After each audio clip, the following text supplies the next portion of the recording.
Jaksa menuntut Richard Eliezer dengan pidana 12 tahun penjara meskipun berstatus justice collaborator atau penguak fakta. Dalam hal ini jaksa tidak menemukan alasan penghapus tindak pidana bagi Richard. Sementara Putri Chandrawati, istri Ferdy Sambo dituntut hukuman 8 tahun penjara. Tuntutan ini lebih ringan dari Eliezer meskipun jaksa menilai Putri secara sadar mengikuti skenario suaminya. Benarkah percuma bersikap jujur atau menjadi penguak fakta di Indonesia? Kami saat ini akan membahasnya bersama dengan Pak Aan Eko Widiarto, ahli hukum Universitas Brawijaya, dan ada Pak Edi Hasibuan, Direktur Eksekutif Lembaga Kajian Strategis Kepolisian Indonesia atau LEMKAPI. Selamat pagi Pak Edi, selamat pagi Pak Aan. Selamat pagi. Terima kasih Timothy. sudah bergabung bersama kami, bersama saya Timothy di studio Kompas TV. Pak Aan, mungkin Anda mau menanggapi pertanyaan besarnya menjadi itu, Pak Aan. Kita melihat bagaimana Eliezer kecewa dengan tuntutan yang disampaikan. Bahkan pengacara dari Eliezer menyebut bahwa itu mengkhianati rasa keadilan. Tuntutan Eliezer yang menjadi justice collaborator yang menurut LPSK juga sudah membuka kasus ini selebar-lebarnya dengan sejujur-jujurnya. Namun tuntutannya justru lebih tinggi daripada mereka yang ikut serta dalam perencanaan yaitu Bu Pece, Kuat maupun Ricky Rizal yang dituntut 8 tahun. Benarkah ini akan menimbulkan kesan bahwa kejujuran Richard Eliezer menjadi sia-sia, Pak An? Ya, baik, terima kasih Mas Timothy. Memang menjadi seorang justice collaborator itu sangat berat. Kenapa? Kalau dalam istilah undang-undangnya akan disebut dengan saksi pelaku yang memberikan keterangan dan berkolaborasi dengan para penyidik penuntut. Kenapa sangat berat? Karena syaratnya untuk menjadi GC itu adalah mengakui tindak pidana yang dilakukan. Itu salah satunya. Otomatis bagi yang bersangkutan sudah merasa bersalah dan sudah akan diancam hukuman. Ini posisi yang memang sangat labil bagi seorang GC. Nah, tapi mengingat bahwasanya dalam menguak suatu tindak pidana itu tidak mudah, apalagi ini ada tindakan pembunuhan berencana, tindak pidana pembunuhan berencana, maka ada fasilitas-fasilitas yang diberikan oleh undang-undang. Kita punya undang-undang ini sudah cukup lama, undang-undang tahun 2014 ya, dengan undang-undang 31 waktu itu. Kemudian diubah dengan undang-undang tahun 2016, undang-undang 13. Nah, ini sebenarnya menjamin, dari sisi regulasi kita sudah menjamin, Indonesia sudah menjamin seseorang yang bersedia menjadi justice collaborator. Sudah sangat dijamin, bahkan sudah sangat limitatif, clear tahapannya yang harus dilakukan. Nah, persoalannya adalah apakah ini persoalan substansi normanya yang ada di dalam Undang-Undang Perlindungan Saksi dan Korban, ataukah ini persoalannya adalah di penegakan norma ini. Kemarin kita dengar bahwasanya LPSK juga komplain menyesalkan kondisi jaksa yang tuntutannya sangat tinggi terhadap seorang GC.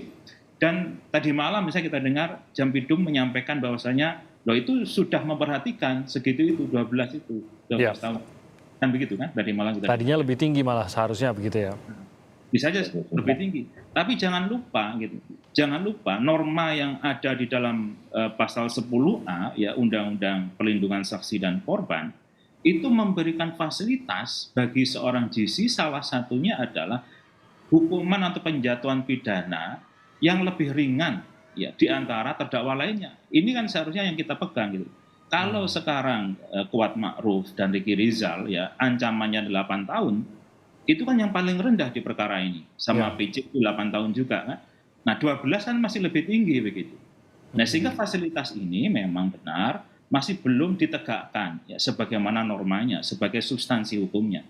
Jadi ini saya kira adalah persoalan penegakan hukum yang ada di peradilan kita, dan semoga masyarakat tidak menjadi patah hati ya dengan sebagaimana disampaikan Mas Timothy tadi bahwasanya nanti orang akan percuma saja karena awal sudah mengakui yang bersangkutan bersalah dan pasti nanti akan dijatuhi hukuman ya, tapi kemudian tidak ada fasilitasnya, kan menjadi jebakan nantinya. Ini yang kita. Oke. Nah, nah peradilan sendiri Pak An, menurut Anda apakah harus menaruh pertimbangan mengenai apa efek dari tuntutan tersebut sebelum menuntut? Dalam arti begini, apakah harus benar-benar dengan kacamata kuda melihat saja apa saja fakta-faktanya, apa saja um, informasi maupun yang diyakini oleh jaksa berdasarkan fakta di persidangan, dan menentukan tuntutan sesuai dengan fakta-fakta dan apa yang diyakini tersebut, ataukah tetap harus mempertimbangkan ini seorang justice collaborator. Seorang justice collaborator ini akan menjadi contoh bagi masyarakat, akan menjadi contoh bagi calon justice collaborator lainnya, mungkin dalam kejahatan yang lain begitu.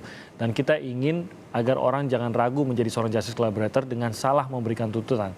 Apakah itu harusnya menjadi pertimbangan atau tidak sebenarnya dalam persidangan ini, Pak An?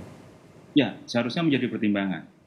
Dalam hukum pidana, Pak. Dalam hukum pidana itu dipisahkan, ya, ada dua hal yang berbeda lah antara perbuatannya, ya, yang memenuhi rumusan tadi yang dengan kacamata kuda tadi, apakah sudah memenuhi unsur-unsur yang didakwakan dalam 340 kan gitu ya.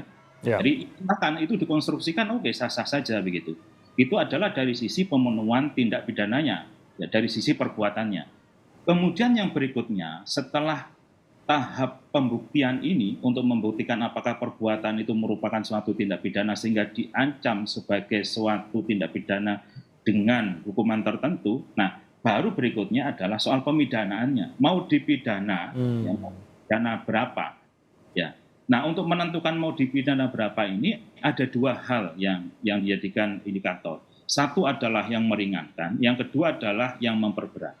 Nah, DC ini adalah salah satu faktor yang meringankan, kan begitu. Terlepas bahwa yang bersangkutan terbukti atau tidak terbukti, ya.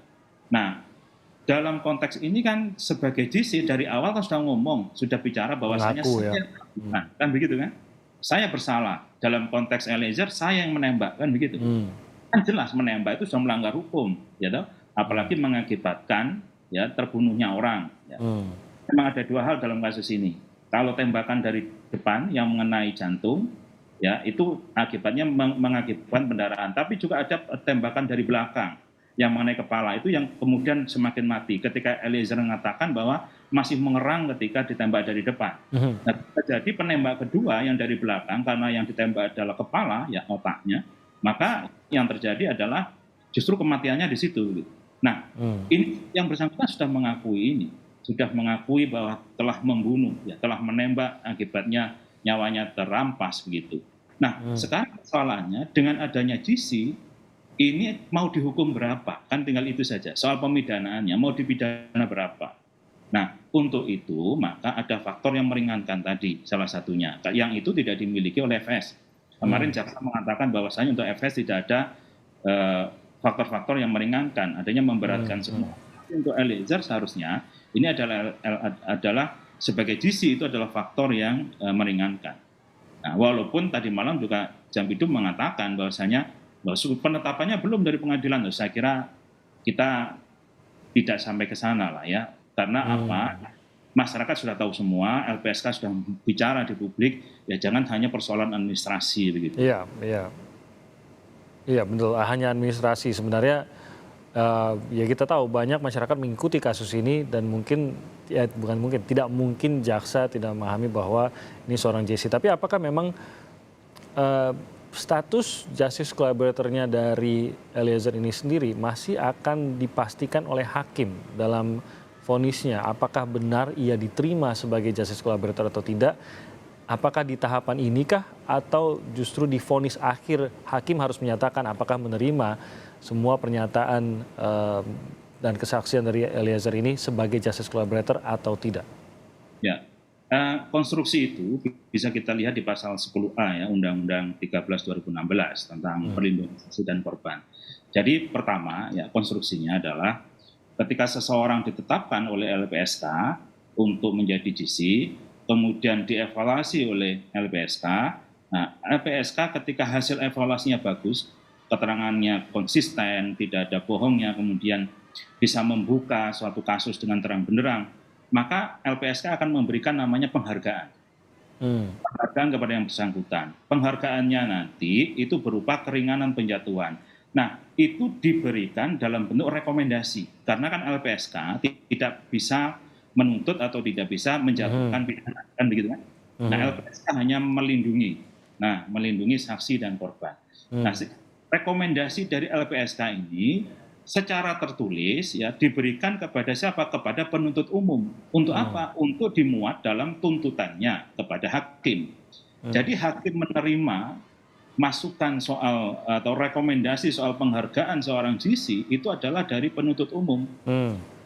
Dan ini sudah dimuat. Kemarin kita sudah dengarkan bersama bahwasanya di dalam tuntutan terhadap Eliezer itu JPU sudah menyatakan bahwa Eliezer adalah seorang GC. Itu sudah sangat clear, sudah dimuat. Ini sudah benar jaksa di sini.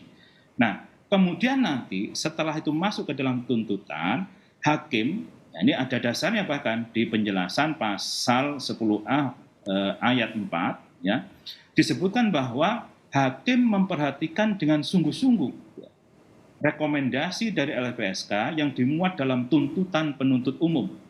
Nah, jadi harapan kita sekarang memang ya setelah publik memandang bahwasanya bahkan tidak hanya publik, LPSK sendiri kemarin wakil ketuanya Bu Susi menyampaikan bahwasanya kok tidak diperhatikan oleh jaksa, ya, semoga nanti hakimlah yang akan sungguh-sungguh memperhatikan rekomendasi dari LPSK itu. Ya, dan memang finalnya ada di tangan hakim. Berapapun tuntutannya, tetap vonis finalnya ada di tangan hakim.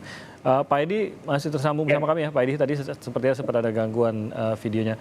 Pak Edi, mungkin Anda sendiri punya opini terkait dengan apa yang kemarin menjadi ramai, yaitu pembandingan antara tuntutan yang dijatuhkan terhadap Putri Chandrawati, Kuat Maruf, dan Ricky Rizal, yang kalau kita dengarkan dalam tuntutan jaksa, dipercaya memang mengetahui adanya perencanaan tersebut dan terbukti ada perencanaan yang melibatkan mereka. Tapi di sisi lain Eliezer yang seorang justice collaborator justru mendapatkan tuntutan yang lebih tinggi. Mungkin Anda sendiri punya pendapat atas hal ini? Ya, saya kira memang ya tentu saja memang saya kira jaksa punya pertimbangannya untuk mereka semua ya. Kenapa demikian? Karena memang ya saya kira memang kita lihat kemarin dari persidangan ada hal-hal yang memberatkan, kemudian ada hal-hal yang meringankan ya. Termasuk misalnya kepada saya lihat hari ini banyak sekali ya kritikan terhadap tingginya ancaman hukuman atau tuntutan terhadap Eliezer ya. Dan kemudian banyak sekali yang mempersoalkan juga terlalu rendah ancaman tuntutan terhadap Putri ya. Saya kira memang kalau lihat daripada pertimbangan hakim yang disampaikan kemarin ya, memang ya pertama memang Eliezer karena dia adalah merupakan sebagai pelaku yang melakukan penembakan, saya kira juga tidak bisa juga kalau misalnya terlalu ringan, juga saya kira tidak mudah ya. Karena kenapa? Karena memang ya dia yang sebagai pelaku, dia sebagai eksekutor ya, tentunya memang harus ancamannya tinggi. Tapi bagaimana misalnya kalau orang mempersoalkan dia kan adalah sebagai JC ya, dia adalah justice collaborator, tentunya memang itu nanti akan menjadi masukan untuk hakim dalam memberikan vonis ke depan ya. Dan saya kira ke depan kan mereka juga akan menyampaikan pledoi ya. Tentunya itu nanti akan disampaikan ya. Pada akhirnya nanti saya yakin sekali nanti ke depan hakim akan memberikan putusan yang ya mungkin tidak terlalu tinggi kayak kemarin, kayak yang dijatuhkan, yang dituntut kemarin ya 12 tahun penjara. Tapi saya kira nanti pasti ada hakim akan mempertimbangkan untuk memberikan vonis yang lebih ringan kepada Eliezer tadi ya. Kemudian kalau kita lihat juga saat ini juga masyarakat ada juga mempersoalkan itu kok Putri kok sampai hanya 8 tahun saja gitu ya. Jadi sebetulnya kalau pandangan kami adalah kita harus paham bahwasanya Putri itu kan merupakan memang betul sebagai ikut dijerat dengan pasal 340 ya, perencanaan pembunuhan ya, kemudian juga 338 ya. Tetapi juga kita harus lihat di dalam pelaksanaan ya, memang Putri kalau kita lihat seperti menjadi tuntutan jaksa, dia memang tahu akan ada perencanaan pembunuhan, akan ada pembunuhan. Tetapi kalau di dalam pelaksanaan pada saat kejadian dia lebih banyak di kamar, tidak mau ikut terlibat di dalamnya ya. Kemudian juga hal-hal yang meringankan. Kalau kita lihat dari kemarin adalah pertama si Putri juga kalau kita lihat juga dia sangat kooperatif ya. tidak mempersulit proses persidangan ya. Namun juga yang memberatkan tentunya kalau kita lihat Putri juga suka berbelit-belit. Tentunya ini akan menjadi ya. Kita lihat nanti di dalam vonis ya, di dalam vonis hakim nanti itu memang itu merupakan tuntutan. Tapi sebetulnya bisa lebih berat, bisa lebih ringan nanti. Pada akhirnya putusan daripada hakim. Jadi bisa berbeda ya penilaian nilai seorang justice collaborator dan kesaksiannya antara jaksa dengan hakim, dan menurut Anda bisa saja hakim memberi nilai lebih pada posisi justice collaboratornya Richard Eliezer, begitu Pak Edi? Ya, saya kira demikian karena memang pada akhirnya nanti kan hakimlah yang akan memberikan putusan, hakimlah yang akan memberikan vonis ya kepada Eliezer ya. Bahwasanya saya kira tidak mungkin kalau misalnya dia tidak mendapatkan pembelaan. Termasuk misalnya kalau kita lihat kemarin dia juga sudah mau berterus terang, kemudian sampai kasus ini terbongkar. Saya kira juga salah satunya adalah peran daripada Eliezer yang tentu akan juga mendapatkan penghormatan, mendapatkan penghargaan daripada para aparat penegak hukumnya.